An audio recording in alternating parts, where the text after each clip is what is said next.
वज़ीर आला बलोचिस्तान अब्दुल कुद्दूस बिज़ंजो की साबिक़ वज़ीर आला जाम कमाल से वज़ारत आला के मनसब में तब्दीली के बाद पहली मुलाकात हुई, जिसमें दोनों रहनुमाओं ने अहम सियासी उमूर पर तबादला ख्याल किया। इस बारे में हम बात करते हैं डॉन न्यूज़ के नुमाइंदे गालिब निहाज से। गालिब, बताइएगा इस मुलाकात में क्या कुछ ज़ेर गौर रहा?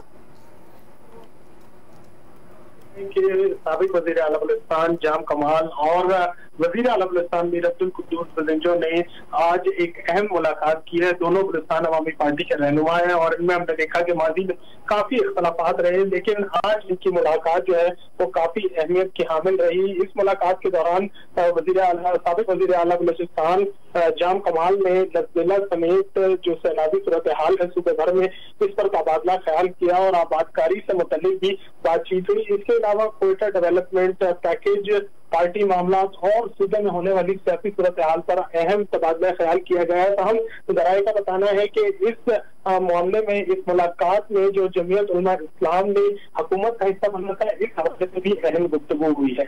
जी, बहुत शुक्रिया गालिब।